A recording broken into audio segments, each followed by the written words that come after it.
औज़ुबिल्लाहिल समीउल अलीम मिनश शैतानिर रजीम बिस्मिल्लाहिर रहमानिर रहीम। अस्सलामु अलैकुम मेरे प्यारे व्यूवर्स, आमिल मोहम्मद ज़ुबैर आपकी खिदमत में हाजिर है। नोट फरमा लीजिए कि हमारे बताए हुए अमलियात हरगिज़ किसी भी नाजायज़ काम के लिए ना करें, इसकी इजाज़त हम नहीं देते और ना ही हम किसी किस्म के कोई सिफली अमलियात करते हैं। अल्हम्दुलिल्लाह 100% नूरानी और कुरानी अमलियात से जो है वो काम किया जाता है।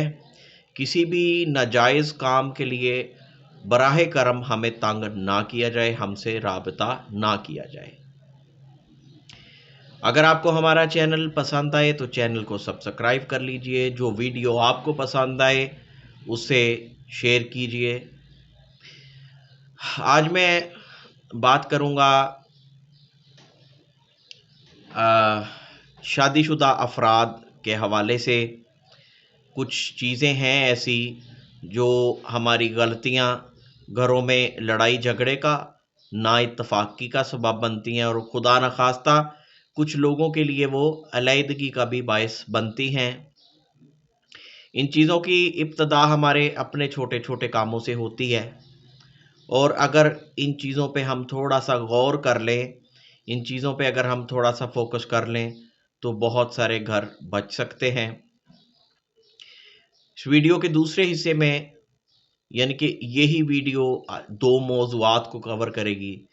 दूसरे हिस्से में आपको बताऊंगा जो हामिला ख़वातीन हैं, प्रेग्नेंट, उनको कुछ चीज़ों की एहतियात की ख़ास ज़रूरत होती है, क्योंकि वो भी इस गलती की वजह से बहुत सारे नुकसानात का शिकार होती हैं। तो इसके ऊपर भी हम आज बात करेंगे। पहले हम आम जो शादीशुदा जोड़े हैं या जिनकी नई नई शादी हुई है या शादी होने वाली है, ख़ास तौर पे वो लोग, वो उनके हवाले से हम यहाँ पे बात करेंगे। वैसे तमाम शादीशुदा लोगों को, चाहे आपकी शादी को जितना भी टाइम गुजर चुका है, आपको इन चीज़ों की एहतियात की ज़रूरत है। एहतियात कर लें और एंड पे फिर हम इंशाअल्लाह ताला हिफाजत हमल के लिए जो है वो एक अमल भी आपको बताएंगे। तो व्यूअर्स, होता ये है कि जो चीज़ आम तौर पे लोगों में पाई जाती है कि अपने मामलात को डिस्क्लोज़ करना, वो बग़ैर वजह के, बग़ैर ज़रूरत के, चाहे औरत अपने मामलात किसी गैर के साथ शेयर करे, जो मियाँ बीवी का अपना पर्सनल रिलेशन है, अपने जो ख़ास मामलात हैं, वो चाहे औरत किसी के साथ शेयर करे, ये भी इंतहाई गलत बात है। अगर चाहे कोई मर्द अगर किसी के साथ शेयर करता है, मर्दों में ये ट्रेंड ज़्यादा पाया जाता है, दोस्तों के साथ जो है वो बड़ा एज़ाज़ लोग समझते हैं अपने मामलात को शेयर करना। इवन के कुछ लोग बेगैरती की इस हद को पहुंच जाते हैं कि वो पहली रात के मामलात भी बाकायदा दोस्तों को बताते हैं, दोस्तों के साथ शेयर करते हैं। ये चीज़ इंतहाई नुकसानदेह होती है, आपके रिलेशन के लिए नज़र बद का बायस ये चीज़ बनती है। इस तरह से ना किया करें। फिर कोई अगर गलत इरादा रखने वाला फ़र्द है, उसको अगर आप अपने और अपनी बीवी के मामलात बताते हैं तो वो भी आपकी किसी कमज़ोरी से फ़ायदा उठा सकता है। अगर कोई ऐसी औरत है जिसके साथ औरत डिस्कस कर रही है तो वो भी उसका कोई गलत फ़ायदा उठा सकती है। तो इस चीज़ से जितना हो सके परहेज़ किया कीजिए। बाद में आपको अंदाज़ा नहीं होता, ऐसी हरकतें करने से जब नज़र बद का अफेक्ट आता है आपके रिश्ते में, तो फिर बिला वजह लड़ाई झगड़े शुरू हो जाते हैं। बिला वजह जो है वो चिड़चिड़ापन बहुत ज़्यादा आ जाता है, ना इत्तफाक़ी पैदा होनी शुरू हो जाती है और लोग फिर हमसे ये सवाल करते हैं कि हमारा रिलेशन शुरू में बड़ा अच्छा था, हमारा सब कुछ ठीक चल रहा था, लेकिन अचानक से ऐसे हो गया, ये हो गया। कुछ मर्दों को गलतफ़हमी होती है, औरत खुदा न खास्ता किसी दूसरे में इन्वॉल्व है, कुछ औरतों को गलतफ़हमी होती है। ज़्यादातर ये गलतफ़हमी औरतों में पाई जाती है कि मर्द शायद किसी और में इन्वॉल्व हो गया, जबकि उसकी वजह ये होती है कि आपने अपने मामलात को जो ज़रूरत से ज़्यादा डिस्क्लोज़ किया होता है, उसकी वजह से आपके रिश्ते को, आपके रिलेशन को नज़र लग जाती है कि आपका दोनों का या दोनों में से किसी एक का कुदरती तौर पे जो है वो रुझान एक दूसरे की तरफ उस तरह से नहीं रहता, दिल जैसे किसी काम से उठ जाता है। तो इस चीज़ का बहुत बड़ा इफेक्ट है। आमिलों के पास जाने से पहले या दूसरी गलत फहमियों में पड़ने से पहले आप इस चीज़ का जायज़ा लें। अगर आप में ये आदत है, शोहर में है या औरत में है, तो बराह करम सबसे पहले अपनी इस आदत को ख़त्म कीजिए। उसके बाद जो है ना वो कोई और मामले की तरफ, किसी मामले की तरफ जाएं। इससे इतने नेगेटिव इफ़ेक्ट होते हैं। आपका जो रिलेशनशिप है वो भी अगर बहुत अच्छा है तो उसको भी नज़र लग सकती है, फिर उसकी वजह से और बहुत सारे मसाइल पैदा हो जाते हैं। फिर बाज़ दफ़ा ऐसा होता है कि बिला वजह रिश्तेदारों पे, मिलने जुलने वालों पे शक किया जाता है। तो ये काम बराह करम आप लोग ना किया कीजिए। दूसरी चीज़ ये कि मियाँ बीवी का जो भी मामलात है, अगर आपका रिलेशन बहुत अच्छा है तो आप लोगों को अपनी अंडरस्टैंडिंग दिखाने की कोशिश ना करें। आप अगर एक प्लेट में खाते हैं या खाना चाहते हैं या और मामलात हैं आपके, तो वो लोगों के सामने नहीं होने चाहिए। वो आप जब दोनों हैं, तीसरा कोई नहीं है, या फिर जब आप अपने रूम में हैं, उस हद तक रहने चाहिए। लोगों को अपनी अंडरस्टैंडिंग दिखाने के चक्कर में, लोगों में अपना आप मनवाने के चक्कर में लोग अपना ही रिश्ता ख़राब कर बैठते हैं, अपना नुकसान कर बैठते हैं। लिहाजा आपकी जो अंडरस्टैंडिंग है, आपके अपने जो मामलात हैं, आपका अपना जो ताल्लुक़ है, अगर अच्छा है तो अल्लाह ताला उसे और अच्छा करे, लेकिन वो बग़ैर ज़रूरत के किसी के साथ भी डिस्कस करने की, किसी को बताने की, किसी के साथ ज़िक्र करने की ज़रूरत नहीं है। ना लोगों में बिला वजह इस तरह एफिशिएंसी मारने की कोशिश करें, ना इस तरह की चीज़ें लोगों में हाईलाइट करें कि जी एक प्लेट में खा रहे हैं तो किसी फंक्शन में बैठे हैं तो एक दूसरे के मुंह में निवाले डाल रहे हैं। ये चीज़ें ना किया करें। ये चीज़ें आपके रिश्ते के लिए बहुत बुरी और बहुत नेगेटिव साबित होती हैं।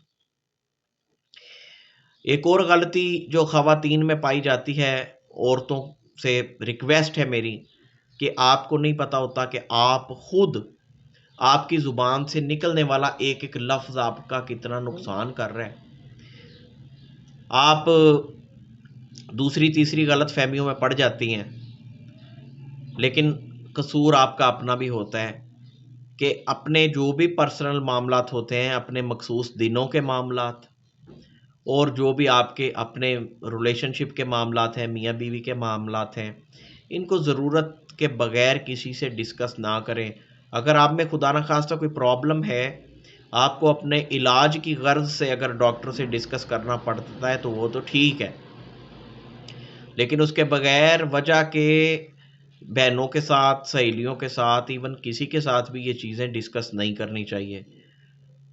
ख़ास तौर पे लड़कियां अक्सर माओं के साथ डिस्कस करती हैं, और ज़्यादातर घरों में फ़साद की जड़ ही ये वजह बनती है कि जो तो सुलझी हुई औरत होती है वो तो अपनी बच्ची को भी कभी गलत मशवरा नहीं देगी, लेकिन जब अपने ख़ास मामलात को आप शेयर करती हैं तो बहुत सारी माएँ अपनी बेटियों को ख़राब करती हैं, और वो ख़राबी बाज़ दफ़ा घर को ख़राब करने का सबब बनती है, और वो चीज़ नज़र और हसद का भी जो है वो सबब बनती है। इसलिए ये काम हरगिज़ ना किया करें।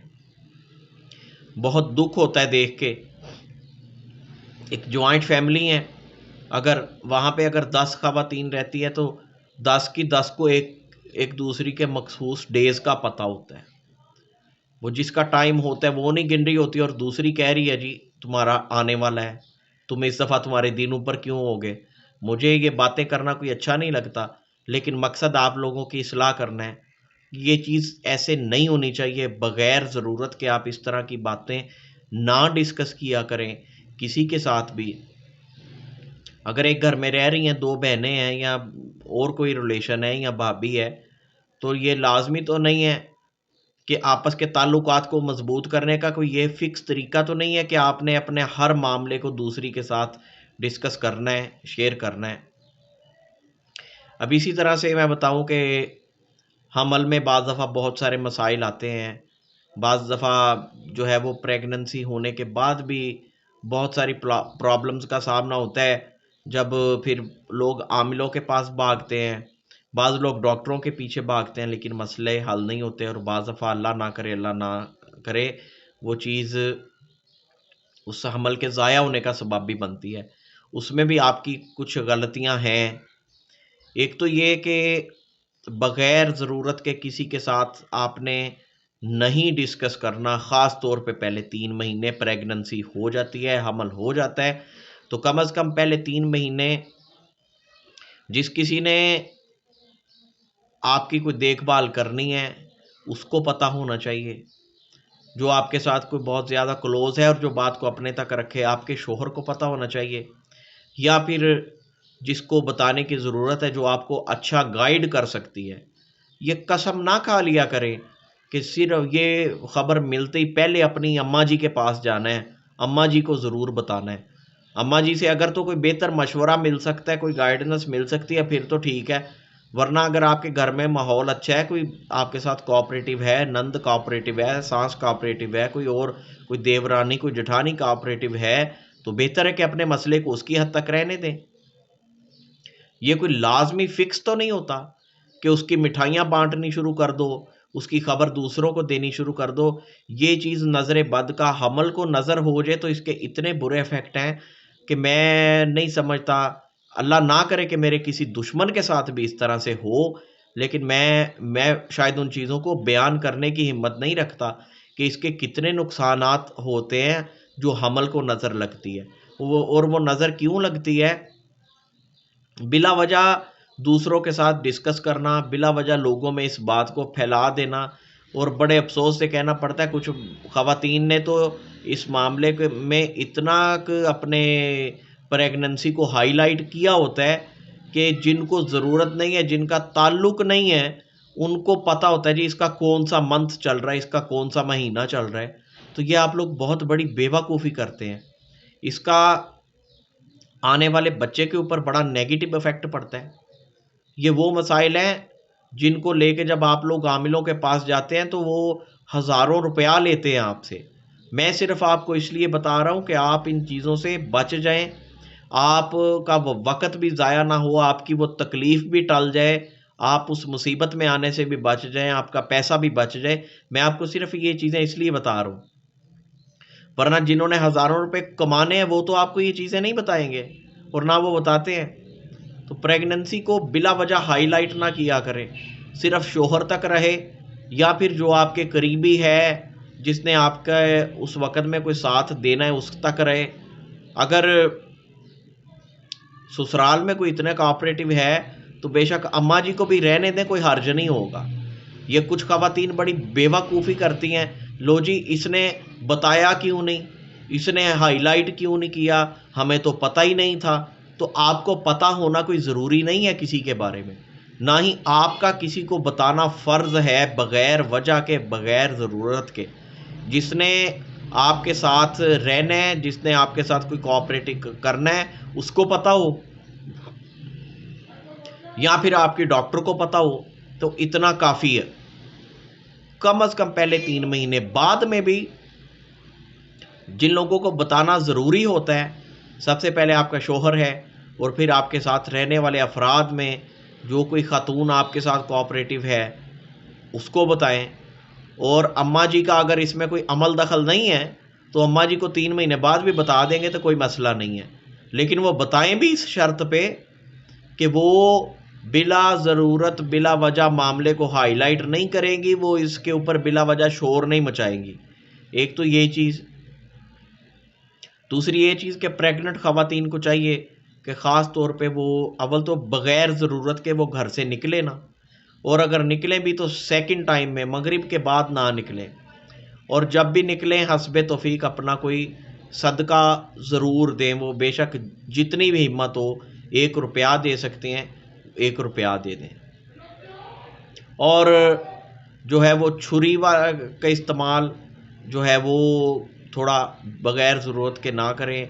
छुरी कैंची का और सिलाई कढ़ाई का सुई वाला जो काम है उसको कोशिश करें कि वो बग़ैर ज़रूरत के ना करें।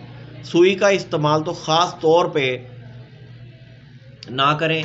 कैंची छुरी का चलें वो घर के मामलात में अगर ज़रूरत पड़ती है या अगर कोई और काम करने वाला नहीं है, वो आपको करना पड़ रहा है तो ठीक है, लेकिन ख़ास तौर पे सुई का इस्तेमाल जो है ये भी अच्छा साबित नहीं होता, इसको जो है वो ना करें।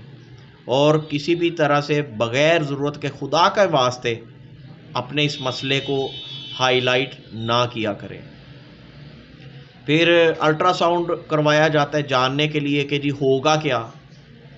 वो अगर आपकी बहुत मजबूरी है, आपने अगर करवाना है, किसी के बेटे हैं बेटी नहीं है, वो इस सेंस में करवाना चाह रहे हैं कि मैं अपना कोई ट्रीटमेंट करवा लूँ, या फिर अगर बेटियाँ हैं बेटा नहीं है तो वो उस ट्रीटमेंट के सेंस में अगर करवाना चाह भी रहे हैं, तो वो भी बिला ज़रूरत लोगों में उसको हाईलाइट खुदा के वास्ते ना किया करें।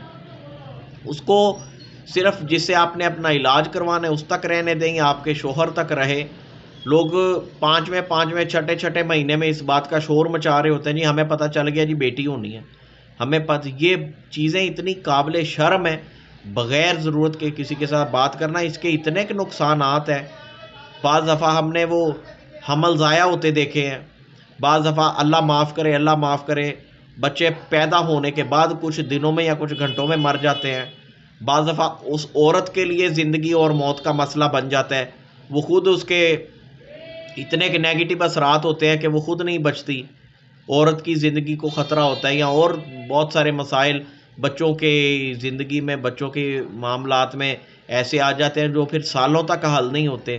तो इन चीज़ों से बचने के लिए ये तमाम एहतियात जो हैं ये बहुत ज़रूरी हैं। आप इन चीज़ों को इग्नोर ना करें, वरना वो जो हज़ारों रुपए लेने वाले हैं वो आपको कभी नहीं बताएंगे। वो आपकी एक मसले के लिए आप से हज़ारों रुपए अलग लेंगे, कल को दूसरी तकलीफ़ आपने लेके जानी है उसके लिए जो है वो अलग पैसे लेंगे।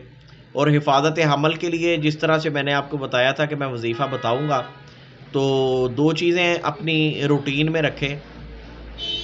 सुबह 7 मरतबा आयतल कुर्सी, 7 मरतबा सूरह नास पढ़ के हाथों पे दम करके जिस्म पे फेर लें, और अपने इर्द गिर्द जो है वो कर लें, चारों तरफ दम कर लें।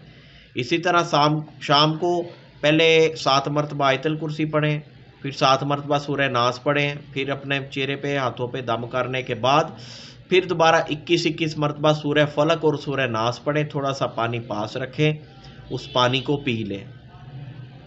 और ख़ास तौर पे ख़वातीन, तमाम मेरी बहनें बेटियां इस बात का ध्यान रखें। एक ये कि जब आपके मखसूस दिन होते हैं, उन दिनों में अपना यूज़ होने वाला कोई भी, जो लाजमी नहीं कि अंडर गारमेंट्स, कोई भी अपना यूज़ करने वाला या यूज़ हुआ हुआ कपड़ा किसी को ना दें। और ख़ास तौर पे जो प्रेग्नेंट होती हैं, प्रेगनेंसी में तो इस चीज़ की लाजमी एहतियात करें कि अपने अपने कपड़ों में से कोई भी चीज़, अपनी इस्तेमाल शुदा कोई चीज़ किसी को नहीं देनी। और कोशिश ये भी करें कि इन दिनों में किसी से कोई चीज़ मांग के इस्तेमाल ना करें।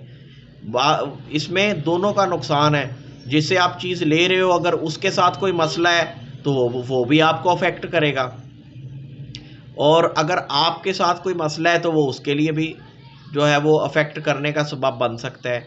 प्रेगनेंसी और मखसूस दिनों में कोशिश ये किया करें कि ना किसी से कोई चीज़ मांगें, कपड़ों में ख़ास तौर पे कोई भी चीज़ हो, और ना ही अपनी कोई चीज़ किसी के साथ शेयर करें। ये जो है वो बहुत लाजमी चीज़ें हैं। मुख्तसर तरीन मैंने बताना मुनासिब समझा, क्योंकि वैसे इनकी बहुत डिटेल है और लोग फिर बातों को, कुछ लोग नेगेटिव भी लेते हैं, तो इसलिए आपको अगर बता रहा हूँ तो आपके फ़ायदे के लिए बता रहा हूँ।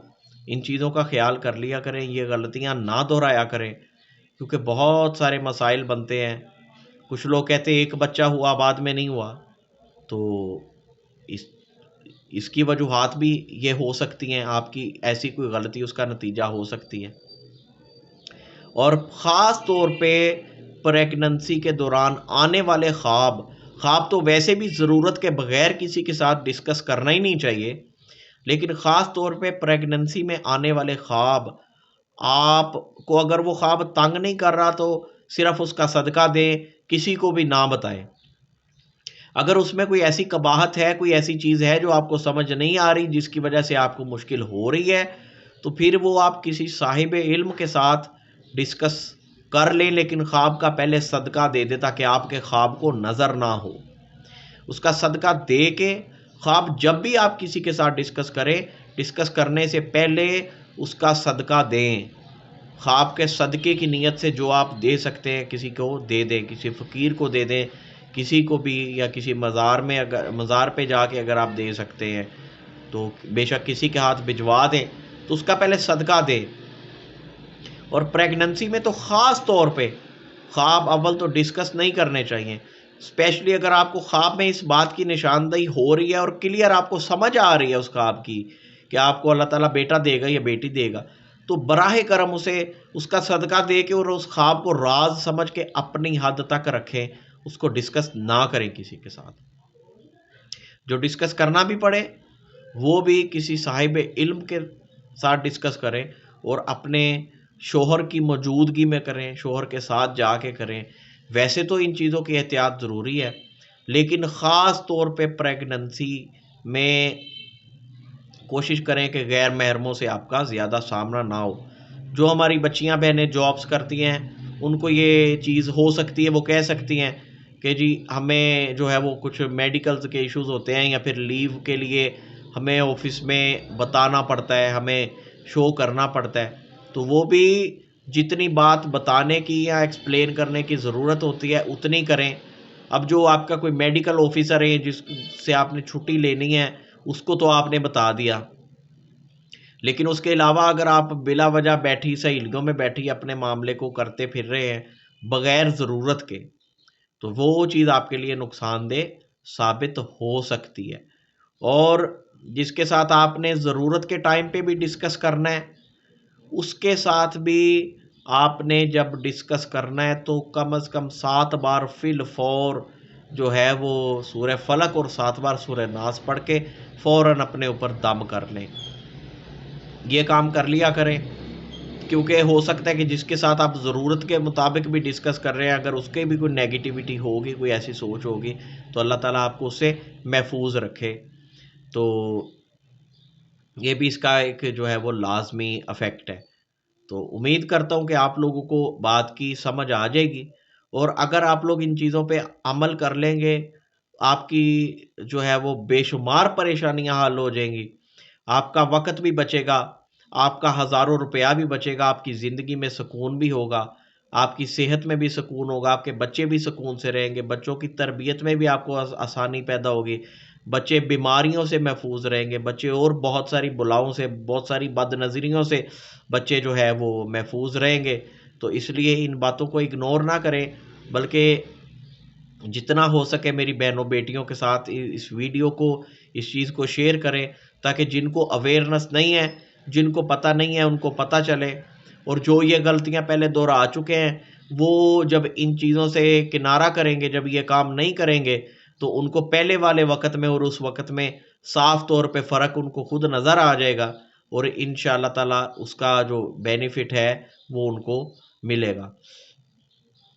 और कोशिश किया करें ख़ास तौर पे प्रेगनेंसी में जब भी हो सके, जब जब आपके लिए पॉसिबल हो, डेली हो, या अगर डेली नहीं हो सकता हफ्ते में एक बार या महीने में एक बार अपना सदका ज़रूर दिया करें, ताकि अगर किसी भी किस्म का कोई नज़र बद का कोई इफ़ेक्ट हो भी तो वो आपसे दूर हो जाए। और ये सदका जब आपने देना है तो उसमें आपने अपनी नीयत करनी है, बाकायदा दिल में कर लें या हल्की सी आवाज़ में बोल के कर लें, जैसे हम नमाज की नीयत करते हैं कि मेरा ये सदका देने का ये मकसद है कि मेरी इस प्रेगनेंसी में, इस हमल में, इस सारे टाइम में अगर किसी किस्म की कोई बदनज़री हुई है या अगर कोई हसद रखता है, तो अल्लाह ताला उस हसद से, उस नज़र बद से मुझे इस सदक़े के तुफ़ैल महफूज रखे।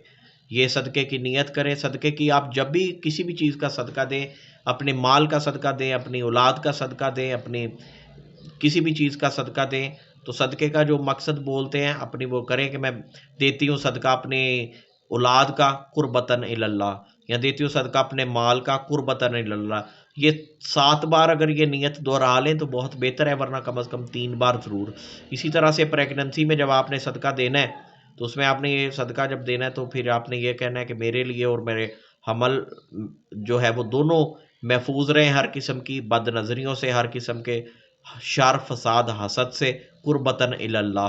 ये आप 7 बार इसको कर लें तो इंशाअल्लाह ताला अल्लाह पाक आपको महफूज रखेगा। और सदका जब आप देते हैं वो भी बिला वजह लोगों को बताने की ज़रूरत नहीं है, लोगों में एक्सप्लेन करने की ज़रूरत नहीं है। अब कुछ लोग होते हैं सदका दे तो देते हैं, करते हैं, लेकिन वो जब 4 लोगों में बैठेंगे तो वो उस चीज़ को बाकायदा एक्सप्लेन करेंगे कि जी मैं तो इस वजह से मैं तो हर हफ्ते सदका देता हूँ या देती हूँ, मुझे तो फलां जगह से जब पता चला है तो मैं तो लाजमी है करते। ये बताने की ज़रूरत नहीं है। अगर कोई और उस हालत में है, किसी को वो अमल करने की ज़रूरत है, तो आप ये बेशक हमारी वीडियो उसके साथ शेयर कर देंगे, आप उसको आप वैसे बता दें कि भाई आप इस टाइम में हो तो आप ये अमल कर लो, आपके लिए इंशाअल्लाह ताला आसानी पैदा हो जाए।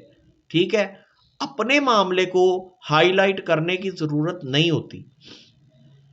तो उम्मीद है कि आप लोग इसका इन बातों का ख्याल रखेंगे, तो इंशाअल्लाह ताला जब आप ख्याल रखेंगे तो आपके मामलात में भी अल्लाह के फ़ज़ल से बेहतरी भी आएगी, पुख्तगी भी आएगी और ज़हनी जिस्मानी रूहानी सुकून भी होगा। आप बहुत सारी बीमारियों से भी बच जाएंगे। अगर आप कोई ऐसा मौजू जिसके ऊपर हमने अभी तक बात नहीं की, आप कोई ऐसा मौजू चाहते हैं तो कमेंट बॉक्स में कमेंट करके अपनी राय का इजहार करें। लेकिन जो आपके अपने मसाइल होते हैं, जो आपके ज़ाती आपने कुछ पूछना होता है, उसके लिए व्हाट्सएप पे मैसेज किया करें।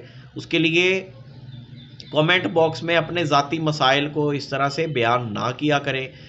फिर कुछ लोगों को इस चीज़ का आइडिया, कुछ मेरे बहनों भाइयों को नहीं होता, वो मैसेजेस कमेंट बॉक्स में करना शुरू कर देते हैं, आपका फ़ोन बंद जा रहा है, आपका फ़ोन नहीं मिल रहा, फ़ोन अटेंड कर लें। ये चीज़ें कमेंट बॉक्स में करने की नहीं होती। आपको राबिता नंबर किस लिए दिया जाता है? राब्ता नंबर इसीलिए दिया जाता है कि आप अपने मसाइल उस पे डिस्कस कर लें। मैं आपको शुरू से जब ये चीज़ कह रहा हूँ कि अपने मसाइल को हाईलाइट ना करें, तो फिर ये भी एक हाईलाइट करना है। अगर आप कमेंट बॉक्स में आके अपने ये ज़ाती मसाइल डिस्कस करना शुरू कर देंगे, हर किसी की जो प्राइवेसी है, हर किसी का जो अपना मामला है, वो दूसरे के सामने नहीं जाना चाहिए, जिसके साथ उसका ताल्लुक़ नहीं है, जिसके साथ डिस्कस करने की ज़रूरत नहीं है। हम खुद इस चीज़ पे अमल करते हैं। मैं जब बुलाता हूँ, लोग जो मेरे पास आते हैं, एक वक़्त में एक बंदा या एक फैमिली आती है। मैंने कभी लोगों का मेला नहीं लगाया, एक वक़्त में मैं 10-10 लोगों को या 10-10 फैमिलियों क्यों नहीं करता, ताकि जो एक बंदे की या एक फैमिली की प्राइवेसी है वो किसी दूसरे के सामने डिस्क्लोज़ ना हो, दूसरे को उसमें इन्वॉल्व होने का मौका ना मिले। तो आप लोग भी इस बात का थोड़ा-सा ख्याल कर लिया करें। मैं बहुत जल्द अपने नए मौजू के साथ हाज़िर होऊँगा। वीडियो अगर पसंद आए तो इसे शेयर कीजिएगा और अपनी राय का इज़हार कमेंट की सूरत में कीजिएगा। आने वाले मौजू तक इजाज़त दीजिए।